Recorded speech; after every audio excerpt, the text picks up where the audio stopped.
Assalamualaikum warahmatullahi wabarakatuh.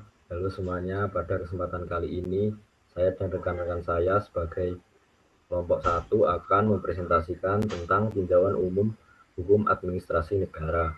Nah, sebelum memasuki materi pada kesempatan kali ini, izinkan saya dan rekan-rekan saya untuk memperkenalkan diri. Perkenalkan, nama saya Nadia Citra Paramita dengan NIM akhir 020. Perkenalkan, nama saya Lauren Saudri Rupeta dengan akhiran NIM 084. Perkenalkan, nama saya Zelda Azara dengan NIM akhir 001. Nah, jadi pembahasan kita kali ini yang pertama ada istilah dan pengertian, dan yang kedua ada objek dan lapangan hukum administrasi negara, dan yang ketiga ada sejarah perkembangan hukum administrasi negara. Nah, masuk pada soal yang pertama, yaitu jelaskan istilah-istilah yang digunakan untuk menyebut hukum administrasi negara, baik dalam bahasa asing maupun di Indonesia. Nah, serta istilah mana yang dianggap paling tepat dan alasan penggunanya. Next.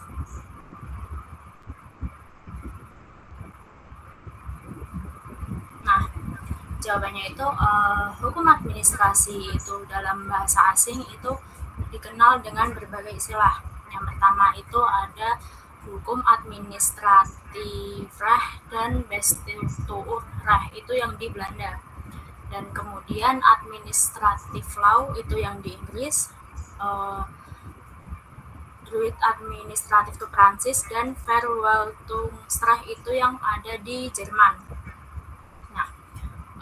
Di Indonesia, istilah tersebut diterjemahkan dalam berbagai sebutan seperti Hukum Administrasi Negara Indonesia, Hukum Tata Usaha Negara Indonesia, Hukum Tata Usaha Negara, Hukum Tata Usaha Pemerintah, Hukum Administrasi Negara, Hukum Tata Pemerintahan, dan Hukum Administrasi Indonesia.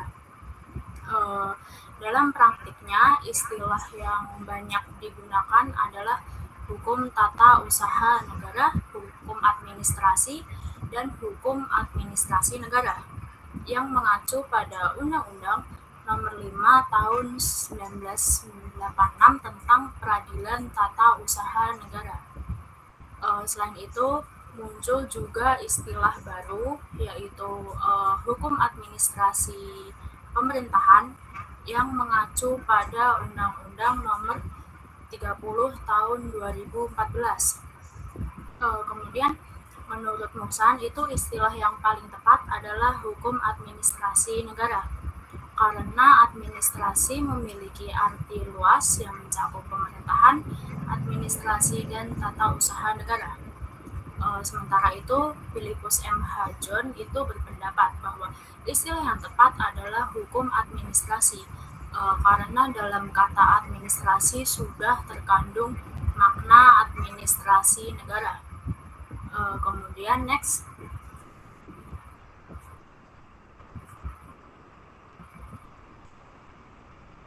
Nah, untuk soal yang kedua itu ada jelaskan pengertian hukum administrasi negara menurut para ahli serta ruang lingkup yang diaturnya. Next.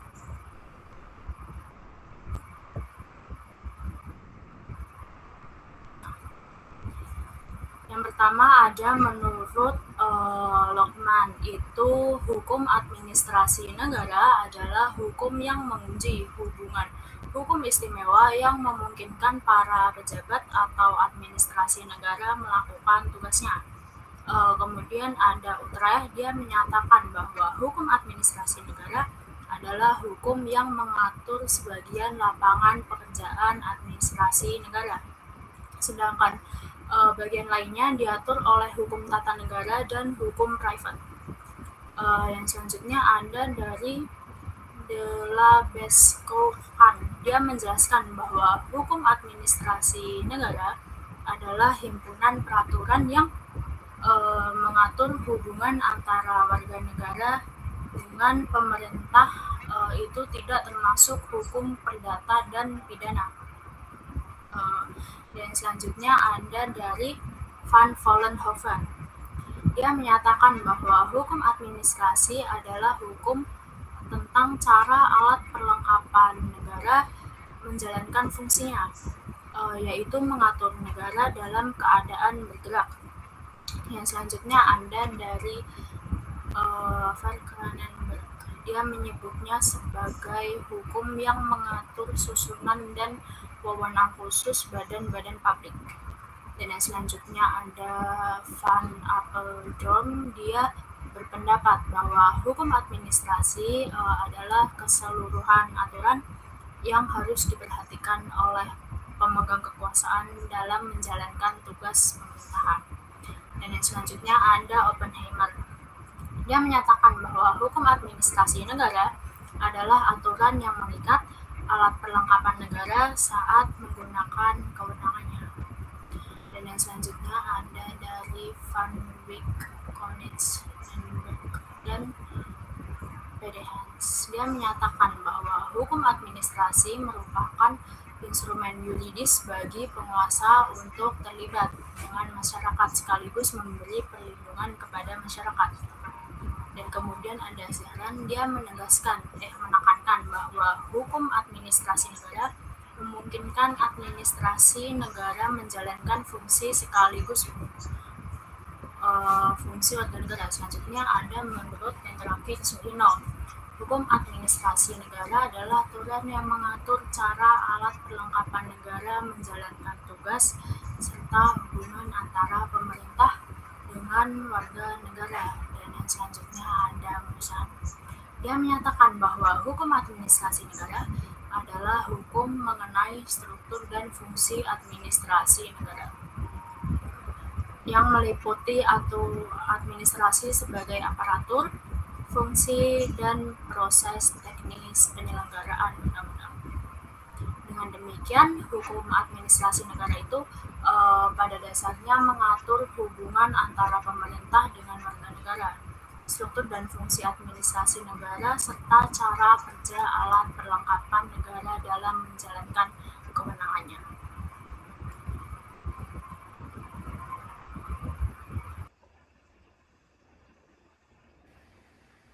Baik, selanjutnya kita masuk ke objek dan lapangan hukum administrasi negara. Jadi next, Mbak. Nah, jelaskan apa yang dimaksud dengan objek hukum administrasi negara serta sebutkan dan uraikan jenis-jenis hubungan hukum yang menjadi objeknya. Jadi, objek hukum administrasi negara adalah keseluruhan aturan hukum yang mengatur bagaimana alat-alat administrasi negara menjalankan fungsi dan tugasnya.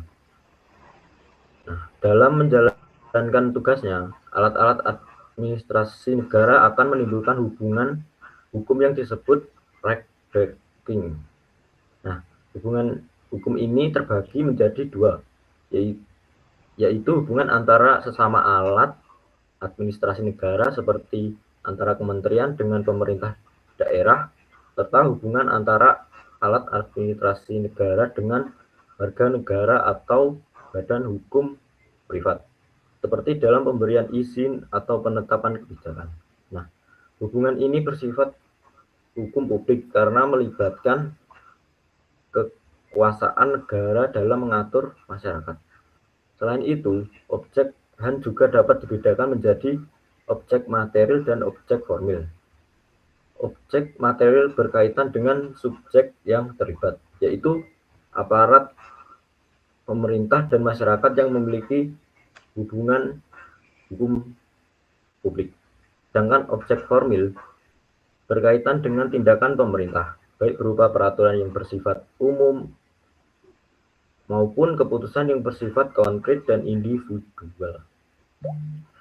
Dengan demikian, objek HAN tidak hanya mencakup siapa yang terlibat, tetapi juga bagaimana tindakan pemerintah tersebut dilakukan dan diatur oleh hukum.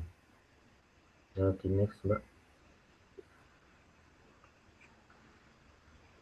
Oke, pada soal yang kedua, jelaskan lapangan hukum administrasi negara berdasarkan teori Trias politika serta berkaitannya dengan teori residu. Oke, jadi lapangan hukum administrasi negara merupakan ruang lingkup atau wilayah kerja dari HAN yang berkaitan dengan fungsi pemerintahan. Nah, dalam teori trias politika yang dikemukakan oleh Montesquieu, kekuasaan negara dibagi menjadi 3, yaitu eksekutif sebagai pelaksana UU, legislatif sebagai pembuat UU, dan yudikatif sebagai penegak hukum. Nah, lapangan HAN berada pada kekuasaan eksekutif, yaitu kegiatan pemerintah dalam menjalankan undang-undang serta mengatur kehidupan masyarakat. Dengan demikian, HAN mengatur segala aktivitas pemerintah dalam menjalankan fungsi administrasi negara. Nah, lebih lanjutnya, lapangan HAN dijelaskan melalui teori residu atau teori sisa, yaitu HAN mencangkup semua kegiatan negara yang tidak termasuk dalam fungsi legislatif dan yudikatif. Artinya, setelah dikurangi fungsi pembuatan undang-undang dan fungsi peradilan, seluruh aktivitas yang tersisa menjadi bagian dari lapangan HAN. Oleh karena itu, ruang lingkup HAN sangat luas dan mencakup berbagai bidang seperti pelayanan publik, pembangunan, pengaturan kebijakan, serta perlindungan masyarakat. Dengan konsep ini, HAN berperan penting dalam memastikan bahwa tindakan pemerintah sesuai hukum dan tetap melindungi hak-hak warga negara.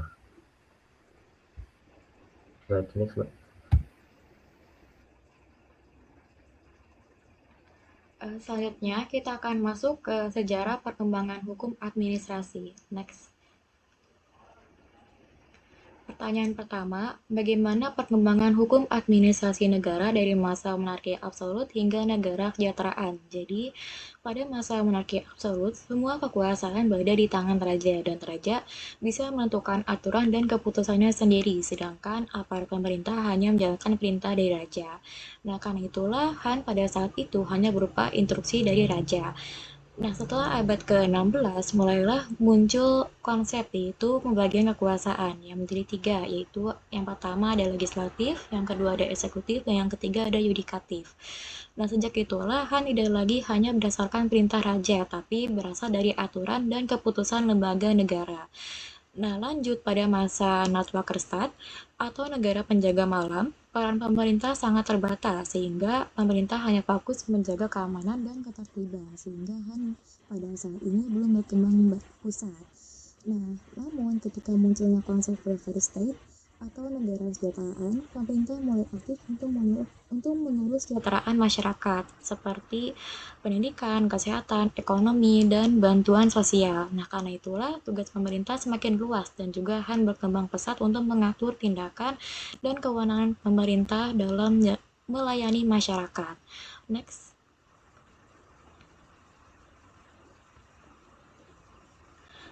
Pertanyaan yang kedua yaitu apa yang dimaksud dengan Freie-Vermessen dan bagaimana perannya dalam negara welfare state. Jadi Freie-Vermessen adalah kebebasan yang dimiliki pemerintah atau pejabat administrasi negara untuk mengambil keputusan atau tindakan sendiri ketika ada keadaan yang mendesak atau aturan hukumnya belum mengatur secara jelas. Nah, dalam negara welfare state atau negara kesejahteraan, kebebasan ini penting supaya pemerintah bisa bertindak cepat, fleksibel, dan langsung membantu masyarakat tanpa harus menunggu dibuatnya undang-undang baru. Nah, tapi tindakan tersebut tetap harus sesuai hukum dan tidak boleh disalahgunakan. Semisal, contohnya terjadi banjir besar di suatu daerah. Nah, tapi belum ada aturan khususnya tentang bantuan darurat untuk korban banjir tersebut.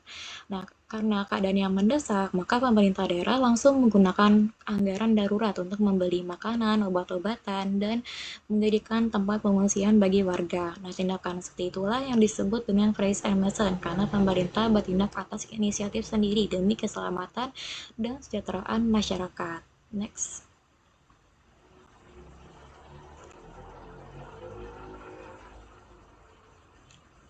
Pertanyaan yang ketiga yaitu apa yang dimaksud dengan Freie Function. Jadi Freie Function adalah kebebasan yang dimiliki pejabat administrasi negara untuk mengambil keputusan sendiri dalam menyelesaikan masalah nyata di masyarakat. Nah, walaupun tidak ada aturan yang secara jelas memberi perintah atau delegasi dalam undang-undang, jadi kebebasan ini diberikan agar pemerintah dapat bekerja lebih cepat dan efektif dalam melayani masyarakat, terutama ketika muncul masalah yang belum diatur secara jelas. Nah, tapi keputusan tersebut tetap harus bertujuan untuk kepentingan umum dan tidak boleh melanggar hukum. Semisal contohnya di sebuah kota, tiba-tiba ada pedagang kecil kehilangan tempat berjualan karena pasar sedang direnovasi. Nah, karena belum ada aturan khusus mengenai lokasi sementara bagi pedagang tersebut, maka wali kota kemudian memutuskan menggunakan lapangan milik pemerintah sebagai tempat sementara untuk pedagang agar para pedagang tetap bisa mencari nafkah.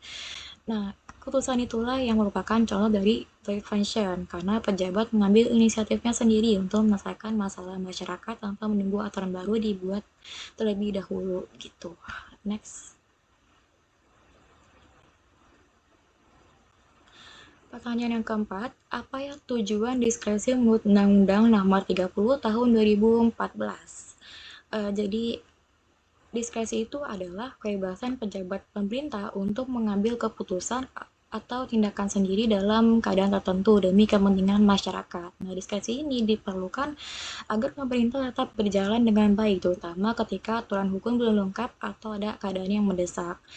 Nah, tujuannya itu apa sih? Nah, jadi tujuan pertama itu adalah melancarkan penyelenggaraan pemerintah, lalu yang kedua adalah mengisi kekosongan hukum, yang ketiga memberikan kepastian hukum, dan yang keempat mengatasi stagnasi pemerintah dalam keadaan tertentu guna kemanfaatan dan kepentingan umum. Nah, karena adanya diskresi inilah, administrasi negara dapat membuat peraturan kebijakan, yaitu aturan yang dibuat pemerintah sebagai pedoman dalam menjalankan tugas dan menyelesaikan masalah di masyarakat. Next. Baik, selanjutnya apa saja ciri-ciri peraturan kebijakan menurut Bagirmanan? Peraturan kebijakan bukanlah merupakan peraturan perundang-undangan. Jadi kedua hal ini merupakan hal yang berbeda. Kemudian yang kedua, asas-asas pembatasan dan pengujian terhadap peraturan perundang-undangan tidak dapat diberlakukan pada peraturan kebijakan. Kemudian yang ketiga, peraturan kebijakan ini tidak dapat diuji secara wetmatic height.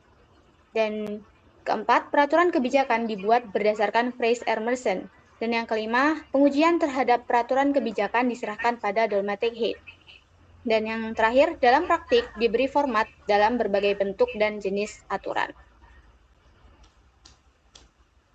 Kemudian kita masuk ke pertanyaan selanjutnya, apa yang dimaksud dengan upaya administratif menurut Undang-Undang Nomor 5 Tahun 1986? Jadi upaya administratif itu merupakan suatu prosedur yang dapat dilakukan oleh seseorang atau badan hukum perdata apabila ia merasa tidak puas dengan keputusan tata usaha negara. Jadi sebelum lanjut ke pengadilan tata usaha negara, biasanya upaya administratif ini secara hukum wajib dilakukan melalui dua cara. Yang pertama yaitu keberatan. Keberatan itu dengan mengajukan protes kepada pejabat ataupun instansi yang mengeluarkan keputusan tersebut. Misalnya ketika kita ingin membuat surat izin, kemudian izin kita ditolak, tentu saja kita merasa tidak puas atau dirugikan dari penolakan tersebut. Maka kita bisa mengajukan protes kepada misalnya Dinas Kominfo apabila kita ingin mengurus surat izin tentang website. Nah, di situ kita bisa meminta dinas tersebut untuk melakukan pengecekan ulang apakah ditemukan kesalahan, kemudian kita dapat meminta dinas tersebut untuk mengubah keputusannya. Kemudian apabila keberatan ini masih ditolak, kita bisa mengajukan banding administratif.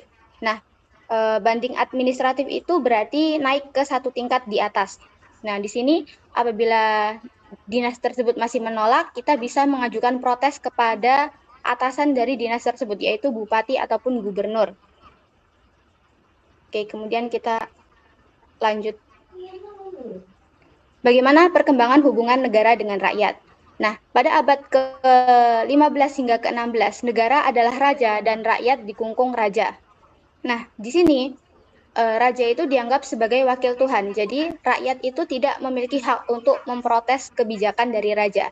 Rakyat hanya memiliki kewajiban untuk mengikuti perang, kemudian untuk membayar upeti ataupun pajak, dan lain sebagainya.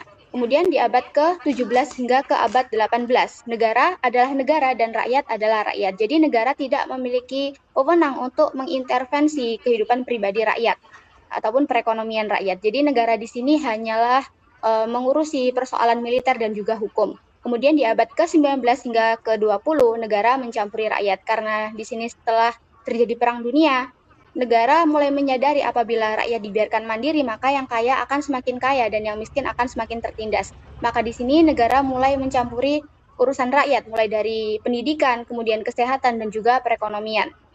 Nah, di abad ke-21 atau pada saat ini, negara itu sebagai fasilitator, sementara rakyat ikut berpartisipasi. Jadi negara tugasnya untuk menyediakan fasilitas dan juga infrastruktur, sementara rakyat dapat berpartisipasi dalam pembentukan kebijakan melalui pemilu, kemudian ruang digital dan juga komunitas. Apa saja fungsi pemerintahan administrasi negara saat ini? Yang pertama ada fungsi legislatif. Fungsi legislatif itu berarti fungsi untuk membentuk undang-undang. Kemudian fungsi legislasi yaitu untuk merumuskan undang-undang atau RUU. Kemudian fungsi regulasi di sini maksudnya untuk membuat aturan turunan. Nah, ini biasanya sifatnya lebih detail dan juga teknis daripada aturan umum. Kemudian fungsi eksekutif berarti menjalankan peraturan yang dibuat sendiri dalam kehidupan sehari-harinya. Kemudian yang kelima, fungsi pembentukan peraturan kebijakan berdasarkan asas Fraser-Emerson atau draft function. Jadi tidak semua kehidupan di dunia ini sudah diatur dalam undang-undang. Maka ketika terjadi kekosongan hukum dan sifatnya mendesak, maka pemerintah itu punya kewenangan untuk melakukan diskresi atau melakukan tindakan atau mengeluarkan keputusan yang harus tetap berdasarkan pada AUPB.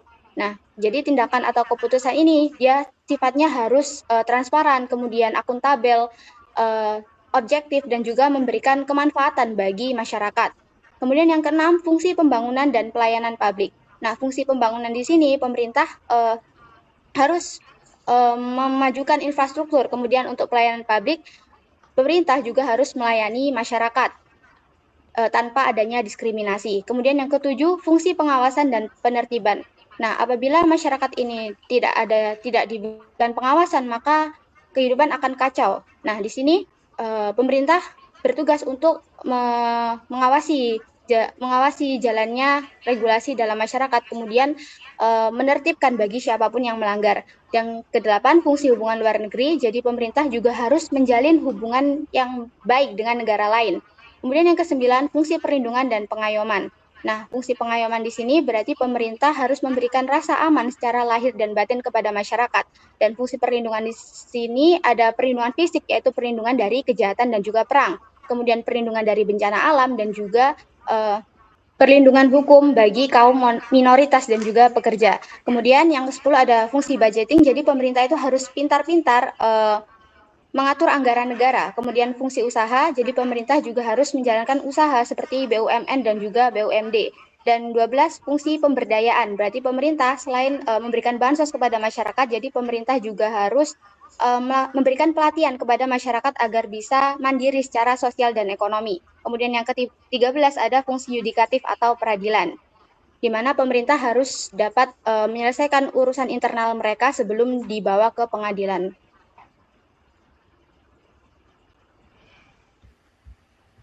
Baik, sekian pemaparan materi dari kelompok kami. Mohon maaf jika ada kurangnya. Wassalamualaikum warahmatullahi wabarakatuh.